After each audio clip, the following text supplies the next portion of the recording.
ഇത്തവണത്തെ union budget നാളെ പാർലമെന്റിൽ നിർമ്മല സീതാരാമൻ അവതരിപ്പിക്കും. ചരിത്രത്തിൽ ആദ്യമായി ഇത്തവണ ഞായറാഴ്ചയാണ് ബജറ്റ് അവതരിപ്പിക്കുക. നിയമസഭാ തെരഞ്ഞെടുപ്പ് നടക്കാനിരിക്കുന്ന കേരളം, തമിഴ്നാട് ഉൾപ്പെടെയുള്ള സംസ്ഥാനങ്ങൾക്ക് ബജറ്റിൽ വലിയ പ്രഖ്യാപനങ്ങൾ ഉണ്ടാകുമോ എന്നാണ് സാമ്പത്തിക ലോകം ഉറ്റുനോക്കുന്നത്. ഡൽഹിയിൽ നിന്ന് വിവരങ്ങളുമായി വിനീത വിജയ് തത്സമയം ചേരുന്നു. Vineetha, good morning. പറയൂ വിനീത, വിശദാംശങ്ങൾ.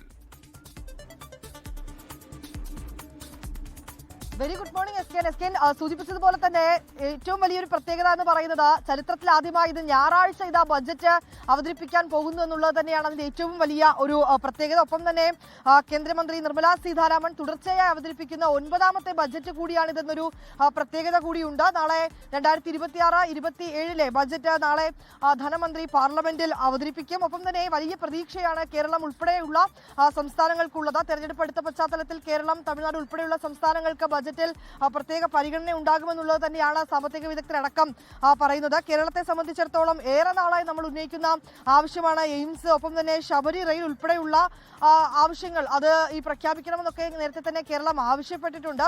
അത്തരം പ്രഖ്യാപനങ്ങളൊക്കെ ഈ ബജറ്റിൽ ഉണ്ടാകുമോ എന്ന കാത്തിരുന്ന് തന്നെ കാണേണ്ടതായിട്ടുണ്ട്. ഒപ്പം തന്നെ ഈ ബജറ്റ് അവതരണത്തിന് മുന്നോടിയായി കേന്ദ്ര ധനമന്ത്രി നിർമ്മല സീതാരാമൻ സാമ്പത്തിക സർവേ റിപ്പോർട്ട് നേരത്തെ സഭയിൽ അവതരിപ്പിച്ചിട്ടുണ്ടായിരുന്നു.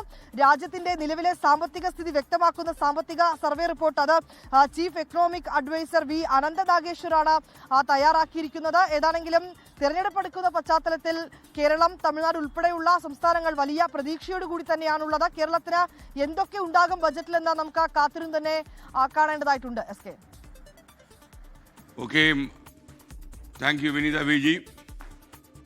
ലോകത്തെവിടെയായാലും ഏത് സമയത്തും 24 വാർത്തകളും ഓഗ്മെന്റഡ് റിയാലിറ്റി പാക്കേജുകളും എക്സ്പ്ലെയിനറുകളും വിശദമായി കാണാൻ ഞങ്ങളുടെ യൂട്യൂബ് ചാനൽ നിങ്ങൾക്ക് സബ്സ്ക്രൈബ് ചെയ്യാം.